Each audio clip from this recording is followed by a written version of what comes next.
What's going on, guys? Welcome back to another video. Here I got my guy Quincy. We're gonna do a mid skin fade on him with the 4 on top.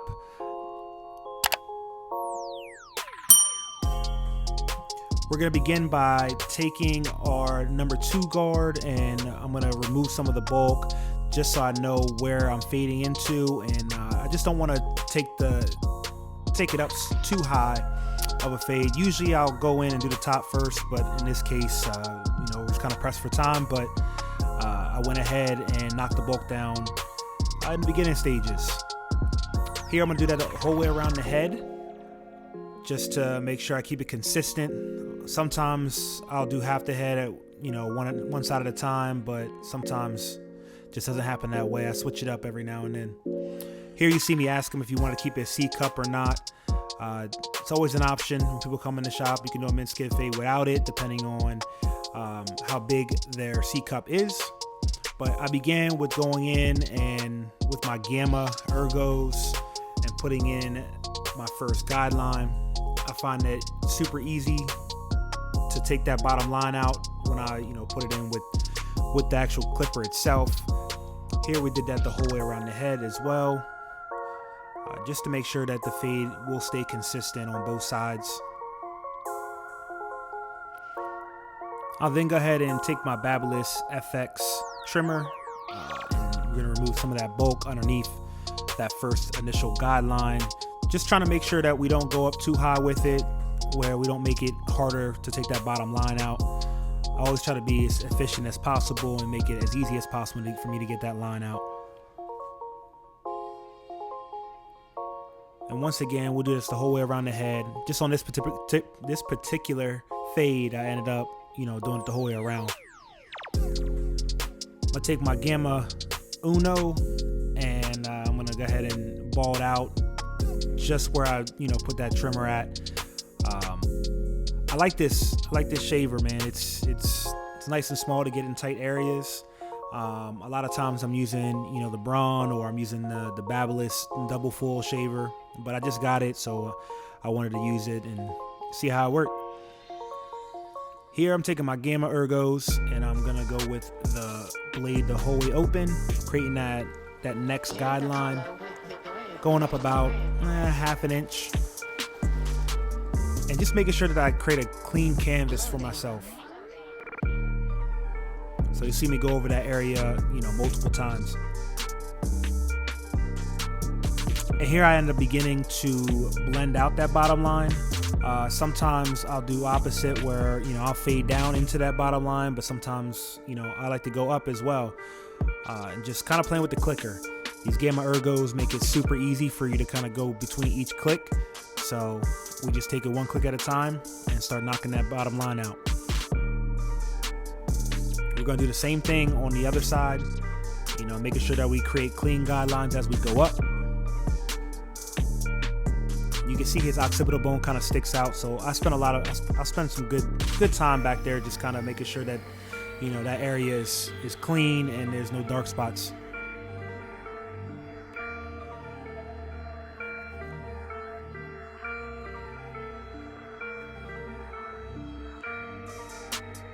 You'll notice I'm using the corner of the blade. I rarely use the whole blade when I fade. Always using the corners just so I can have more control into what I'm cutting and how I take this line out. I throw on my number 1 guard with the blade open, and just going up another half an inch to 3/4 of an inch, creating another guideline. And mind you, we put that number 2 guard on there, so we know kind of where we're going to fade into.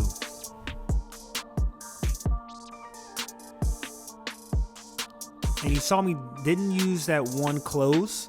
I ended up dropping down to that 1/16 guard with it open, and then I'll slowly close it and start to knock that bottom line out. Still, once again, we're just going in there with that 1/16 guard, just opening and closing, and just taking out any dark spots that we may see in the fade. Here we're just continuing on, just around the head. We're gonna trying to maintain the control in the fade, and before we go to the other side like we are now, Bear with me, guys. You know, I'm just getting back to it, trying to get into a little bit of a rhythm. It's been, the focus just hasn't been there. Just came back from CT Barber Expo, so I'm trying to get back in the swing of things. But we repeated the same process on this side. You know, that one guard open, and then we'll drop down to that 1/16th guard, and then we'll start knocking out that line that we have. Still opening, closing the blade, just to, you know, to that line is pretty much gone.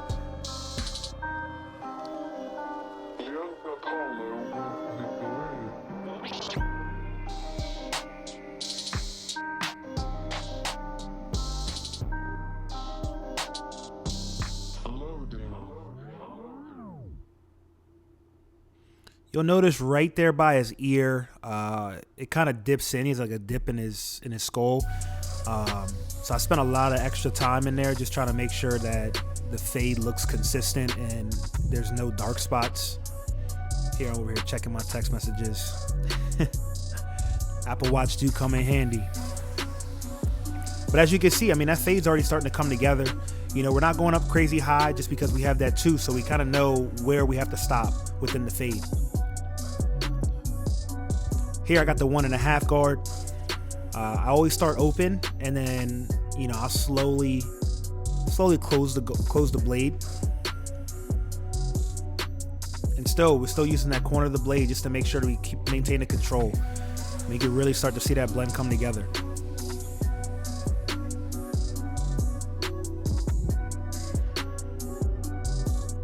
And for me, I have a tendency to watch like the blade itself, seeing what is being cut as I cut it. Here I drop down to that number 1 guard again with it open, and just using that corner of the blade and just knocking out any dark spots that appear to be in there. And there's that one spot I talked about. I spent a lot of time in this area just to make sure that area was blended properly.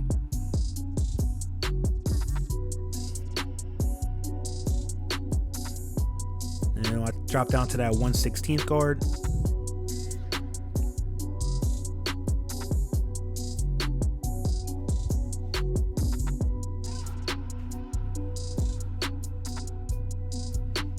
So I repeat the same steps on this side as well.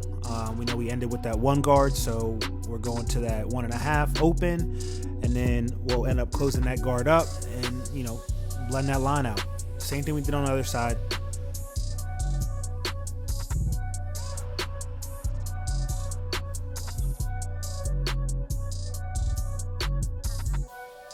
This side came out super easy. That's one thing we have to worry about, especially when we're cutting, you know, different hair textures, different head shapes, and different types of people, man. Like, you don't know what you might encounter as when you get into a fade or in a specific style. Everybody's head shape is so different, so you always got to be mindful of, you know, obstacles that you may encounter.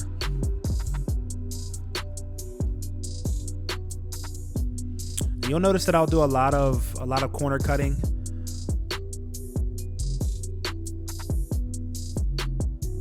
Don't mind my mouth being open. I love watching these videos back.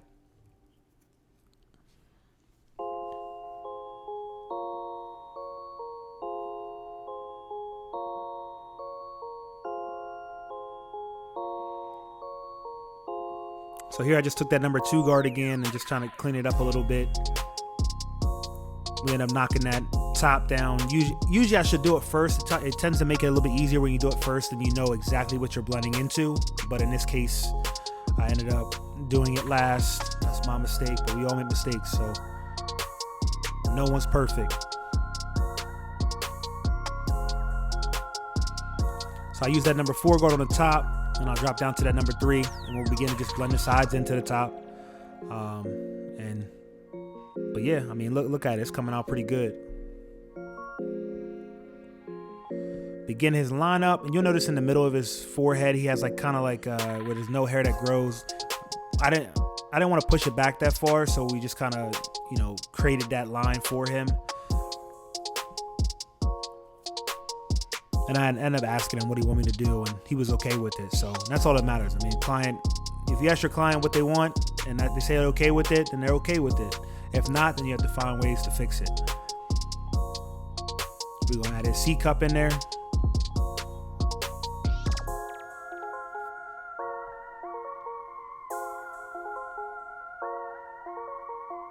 Just making sure that's super clean. Begin to do the other side.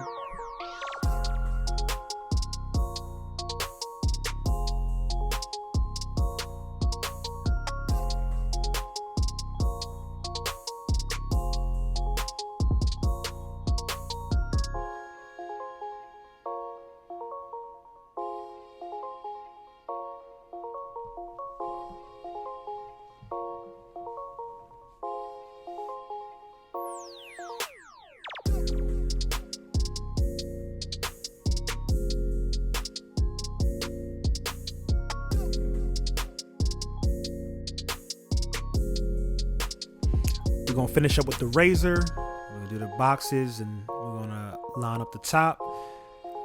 No color enhancement on this one, all natural. And here's the finished product. I appreciate you guys for watching. If you like my content and want to see more, please be sure to subscribe and like this video and help me out with the algorithm so we can push some more content out there. I'm back, baby.